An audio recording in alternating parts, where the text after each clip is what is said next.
Good morning students. आप सभी अपनी हिंदी की किताब निकाल लीजिए। इसमें पाठ 19 निकालिए, पेज नंबर 68 पर।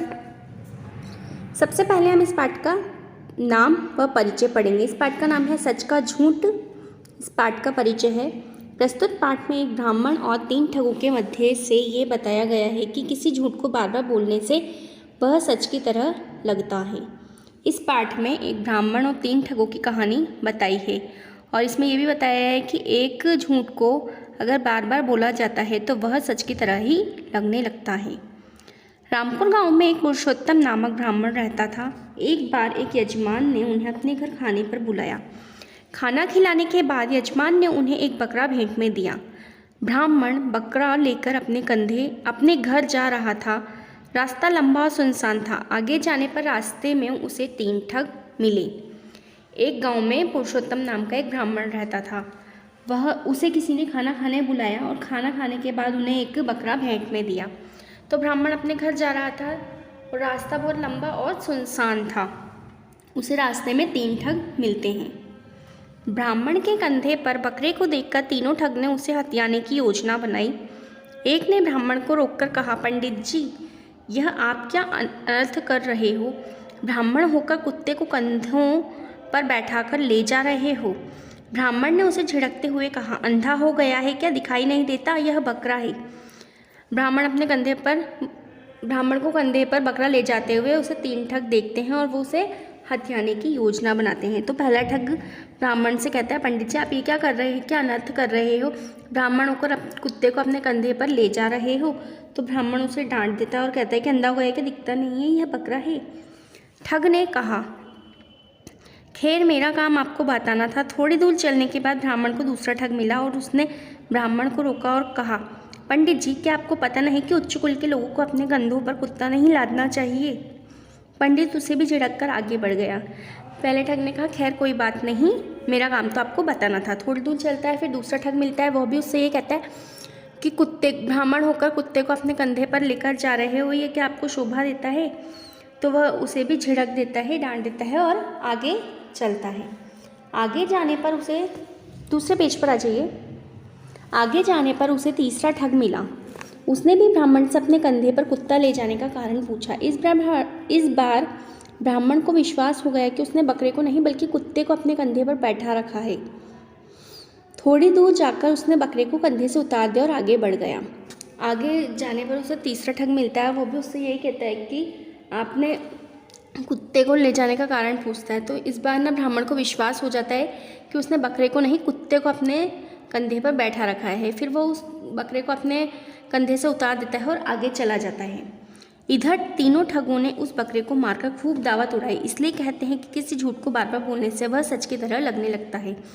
इस तरह से तीनों ठगों ने उस बकरे को पकड़ लिया और उसको मारकर दावत खाई। इसलिए कहा जाता है कि एक झूठ को अगर बार बार कहा जाता है तो वह सच की तरह ही लगने लगता है। यह पाठ आपका कंप्लीट हो गया है। अब आप इस पाठ को पढ़िए। अब इससे संबंधित अभ्यास कार्य भी हम करते हैं। इसमें आज आपके दिनांक डालिए। पहला प्रश्न है, उचित विकल्प पर सही का निशान लगाइए। यजमान ने ब्राह्मण को दिया एक घड़ा, एक बकरा या एक बछड़ा। तो एक बकरा पे आप राइट का निशान लगाइए। अब आप दूसरे पेज पर आ जाइए। प्रश्न नंबर ख है, ब्राह्मण को रास्ते में मिले 3 साधु, 3 ठग या 3 लड़के। तो 3 ठग पर आप राइट का निशान लगाइए। अगला है, ब्राह्मण होकर कुत्ते को कंधों पर बैठाकर ले जा रहे हो। यह किसने कहा? पहले ठग ने, दूसरे ठग ने या तीसरे ठग ने? तो आप पहले ठग पर राइट का निशान लगाइए। घ है, तीनों ठगों ने क्या हथियाने की योजना बनाई? बकरे को, भेड़ को या ब्राह्मण को? बकरे को। इस पर आप राइट का निशान लगाइए। ढ है, किसी झूठ को बार बार बोलने से वह सच लगने लगता है। झूठ, सच या दोनों ही? सच। इस पर आप राइट का निशान लगाइए। प्रश्न नंबर 2 देखिए, सोचिए और लिखिए। यहाँ आपको कुछ प्रश्न दे रखे हैं, इनके उत्तर हमें अपनी कॉपी में लिखने हैं। प्रश्न नंबर 3, निम्नलिखित शब्दों की सहायता से रिक्त स्थानों की पूर्ति कीजिए। यहाँ आपको एक बॉक्स में कुछ शब्द दे रखे हैं, इनकी मदद लेके आपको खाली स्थान भरने हैं। पहला है रामपुर गांव में एक रहता था। क्या कौन रहता था? ब्राह्मण। तो आप ब्राह्मण पे ब्राह्मण लिखिए यहाँ पर। अगला है, आगे जाने पर रास्ते में उसे 3 मिले। कौन मिले थे? ठग। यहाँ पे लिखिए ठग। पंडित जी, यह आप क्या कर रहे हैं? अनर्थ। इसमें अनर्थ लिखिए आप। पंडित जी उसे भी डैश कर आगे बढ़ गए। क्या करके आगे बढ़ गए? झिड़क कर। तो यहाँ पे लिखिए झिड़क। ढ है, तीनों ठगों ने उसको मारकर खूब दावत उड़ाई। किसको मारकर? बकरे को। तो आप इसमें लिखिए बकरे। प्रश्न नंबर 4 है, सही वाक्य के सामने राइट तथा गलत वाक्य के सामने क्रॉस का निशान लगाइए। ब्राह्मण को रास्ते में 3 साधु मिले। तो यह बात गलत है, तो आप इसमें क्रॉस लगाइए। ब्राह्मण को यजमान ने एक गाय भेंट दी।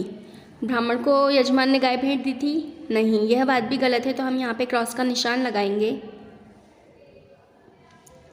ब्राह्मण ने बकरे को अपनी पीठ पर लाद रखा था। यह बात सही है, तो हम इस पे राइट का निशान लगाएंगे। अंत में ब्राह्मण को तीनों ठगों की बात पर विश्वास हो गया। ब्राह्मण को विश्वास हुआ था ना तीनों की बात पर, तो इस पे भी हम राइट का निशान लगाएंगे। किसी सच को बार बार बोलने पर वह झूठ हो जाता है। यह बात गलत है, तो हम यहाँ क्रॉस का निशान लगाएंगे। इसके बाद आप दूसरे पेज पर आ जाइए। प्रश्न नंबर 5, निम्नलिखित शब्दों के वचन बदलिए। ब्राह्मण, ब्राह्मण का वचन बदल के लिखेंगे ब्राह्मणों। यजमान, यजमान का यजमानों। बकरे, बकरे का होगा बकरा। ठगों, ठगों का लिखिए ठग।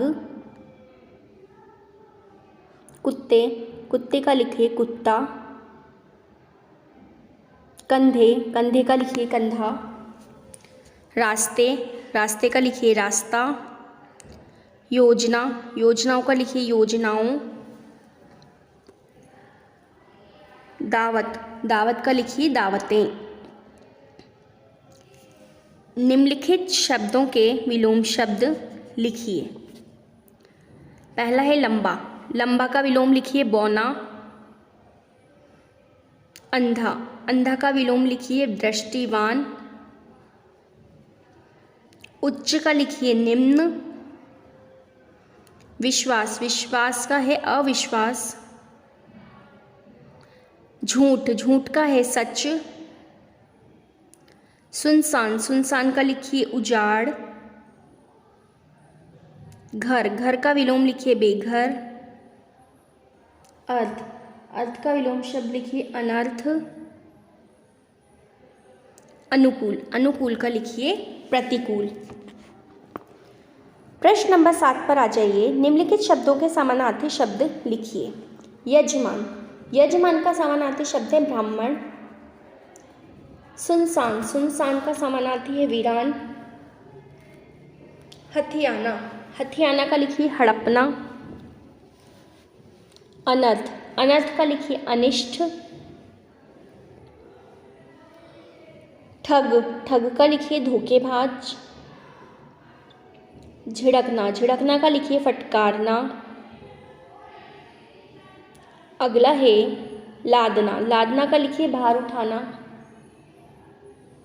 दावत, दावत का लिखिए निमंत्रण। उच्च, उच्च का लिखिए ऊंचा। प्रश्न नंबर 8, निम्नलिखित शुद्ध शब्दों को निम्नलिखित अशुद्ध शब्दों को शुद्ध करके लिखिए। यहाँ पे कुछ शब्द दे रखे हैं, वो गलत तरीके से लिख रखे हैं, उनको शुद्ध करके लिखना है हमें। ब्राह्मण, ब्राह्मण का क्या होगा? ब्राह्मण लिखिए। कधा, कधा का सही शुद्ध करके लिखेंगे कंधा। अनर्थ, अनर्थ। कुत्ते, कुत्ते का सही लिखिए कु, उसके बाद आधा त बिना डंडे का, फिर उसके बाद ते, कुत्ते। झिड़कते, झिड़कते में हम छोटी की मात्रा लगाएंगे झिड़कते।